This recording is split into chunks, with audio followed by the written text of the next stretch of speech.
Prime minister opposition leader के तौर पर भी और वजारत उज़्मा संभालने के बाद भी बहुत से ऐसे वादे करते थे जिसमें वो लोगों को कहते थे कि गैस की शॉर्टेज नहीं होने देंगे, बिजली की बंदिश नहीं होने देंगे, इतने रेवेन्यूज़ आएंगे कि IMF के पास नहीं जाना पड़ेगा, पाकिस्तान के हालात अच्छे हो जाएंगे। अकाउंटेबिलिटी सबसे पहले प्राइम मिनिस्टर और वुज़रा की होगी।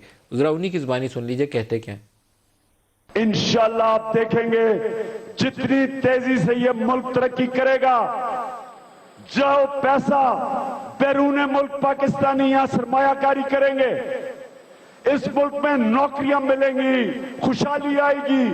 नैब को मजबूत करेंगे, आजाद करेंगे, FBR को ठीक करेंगे, SCCP को ठीक करेंगे। ने पाकिस्तान को वो पाकिस्तान बनाना है जो इलामा इकबाल का नजरिया था और कायदे आजम की ख्वाब थी।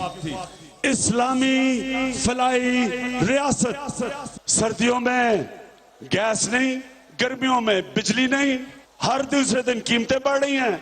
IMF कहेगी हमें पैसा चाहिए, पैसे की वजह से आपको ऊपर चीजें महंगी की जाएंगी, पेट्रोल पे टैक्स, बिजली पे टैक्स, गैस पे टैक्स।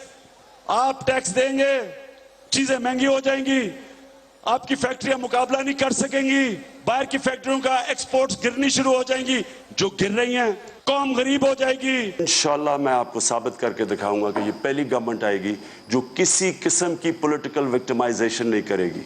अकाउंटेबिलिटी शुरू होगी मेरे से, फिर होगी मेरे वजीरों से, फिर हम नीचे जाएंगे। हमारी गवर्नमेंट फैसला करेगी कि हमने प्राइम मिनिस्टर हाउस का क्या करना है, इसको हम कोई एजुकेशन इंस्टीट्यूट के लिए हम इस्तेमाल करेंगे। अगर मुझे कोई कहे कि किसी बाहर वाले मुल्क से जाके पैसा मांगो, मुझे भी शर्म आएगी। और आपके लिए कितना बुरा होगा कि जब एक मुल्क का सरबरा पैसे मांगता है तो सारे मुल्क की इज्जत चली जाती है। 50 लाख घर बनाने हैं, सस्ते घर 5 सालों के अंदर। जो अभी लेटेस्ट अदादोशुमार हैं पाकिस्तानी स्टॉक मार्केट में गैर मुल्की सरमायाकारी का परहैप्स इन रिसेंट ईयर्स जो one of the lowest number होगा वो अभी राइट नो है। फॉरेन जो होल्डिंग है स्टॉक मार्केट के अंदर, foreign portfolio investment one of the lowest number है राइट नाउ। पैसा निकलता जा रहा है, पिछले साल भी निकला है कुछ $700-800 मिलियन, इस साल भी निकल रहा है।